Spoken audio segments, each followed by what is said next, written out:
Après tout, ces phénomènes dits de médiumnité nous amènent à nous interroger sur ce qu'il pourrait y avoir au-delà de la réalité sensible et de la réalité visible.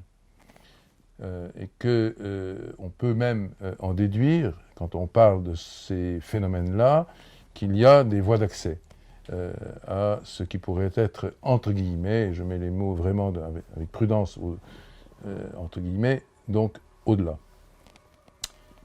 Au fond, si on se réfère à l'espace-temps comme étant le domaine à partir duquel nous allons bâtir des hypothèses. Hypothèses qui sont protégées par leur rationalité et même par l'appareil mathématique sous-jacent, mais dont on doit toujours, et on ne perdra jamais ce contrôle, Igor et moi, dont on doit toujours se souvenir qu'elles ne sont que des hypothèses. Mais après tout, ces hypothèses peuvent être robustes. Qu'est-ce que l'espace-temps? Nous vivons dans l'espace-temps. 3 dimensions d'espace, 1 dimension de temps. Et ceci forme une géométrie. La géométrie, nous la vivons, puisque nous sommes à l'intérieur. Nous sommes dans un espace qui a 3 dimensions, puis la 4e, c'est le temps, et nous sommes pris dans cette géométrie. Maintenant, d'un point de vue mathématique, d'un point de vue géométrique, on peut se la représenter. Il s'agit, quand on est simplement avec les instruments qui sont à notre disposition, c'est des équations, on peut se représenter cette géométrie, et il s'agit d'un cône non pas à 3 dimensions, mais à 4 dimensions. Les 3 dimensions d'espace sont représentées donc par l'enveloppe et l'intérieur du cône, et puis la 4e dimension, c'est le temps. Donc, un cône qui a 3 dimensions d'espace et 1 dimension temporelle. Ça forme ce qu'on appelle le cône de lumière. Ça, c'est la relativité qui nous le dit. La relativité, telle qu'elle a été découverte par Einstein et par Minkowski surtout, qui a donné la représentation géométrique, donc en 1908, après 1905, donc égal mc carré, on est arrivé donc à représenter géométriquement cette géométrie de l'espace-temps, donc à travers l'idée du cône de lumière. Le cône de lumière dit bien son nom, c'est-à-dire que ce sont des rayons lumineux qui forment l'enveloppe de ce cône. C'est la vitesse de la lumière qui ne peut pas être donc dépassée. À l'intérieur, nous sommes à l'intérieur donc, et à l'intérieur, toutes les vitesses sont inférieures.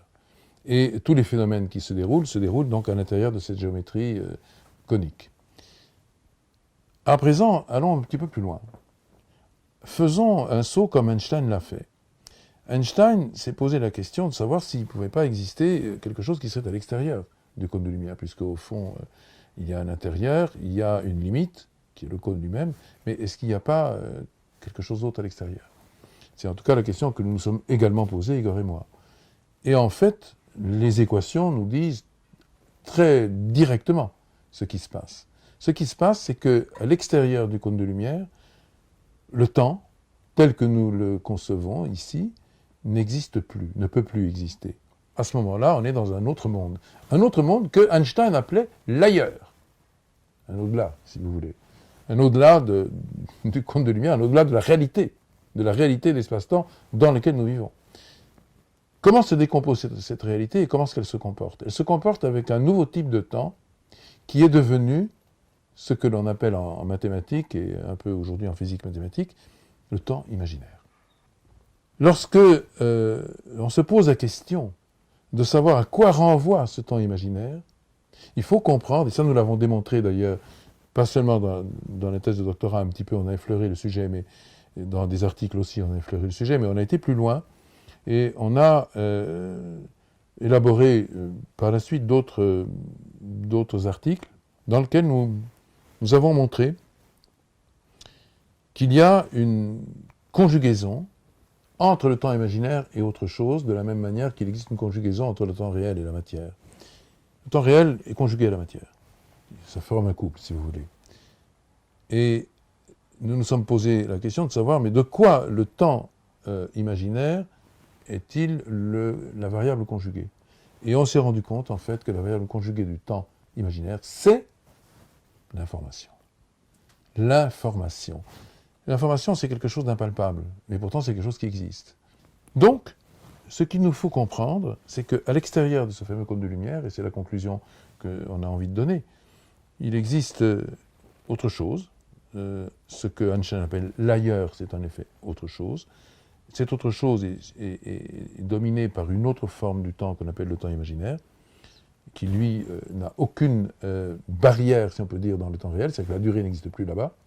Et par ailleurs, ce qui remplace la matière, si on peut dire, là-bas, c'est l'information. Et là, on a un début d'hypothèse. Je dis bien qu'il s'agit d'une hypothèse. Hein. Je veux bien qu'on nous suive le plus loin possible dans cette hypothèse, mais en sachant qu'il n'y a pas d'autre protection à ce que nous venons de dire que le stade hypothétique. Mais c'est quand même une hypothèse forte parce que nous sommes aujourd'hui face à un très grand mystère, qui est le mystère de l'espace-temps, tel qu'il est, de sa naissance, de son évolution, mais aussi on va dire, de ses au-delà.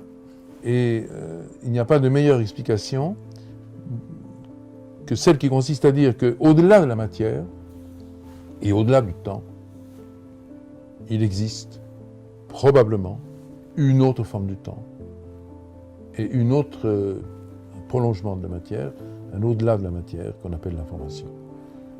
Je pense qu'il faut spécifier un petit peu cette question que Grishka, qui est une question importante que Grishka a soulevée, qui est la conjugaison entre le temps réel et autre chose qu'on appelle l'énergie, et la conjugaison également, qui est symétrique, entre le temps imaginaire et autre chose qu'on appelle l'information.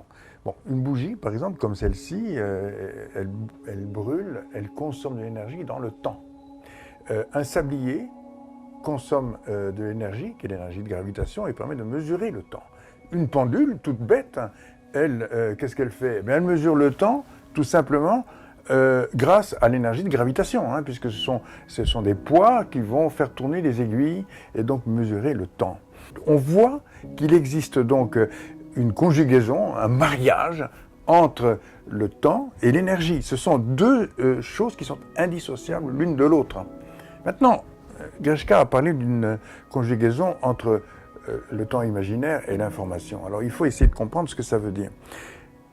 Pour ça, nous avons proposé une métaphore toute bête qui consiste à dire que lorsque vous êtes chez vous et que vous avez envie de regarder un film, vous prenez un DVD et vous introduisez le DVD dans votre lecteur. Alors qu'est-ce qui se passe à ce moment-là?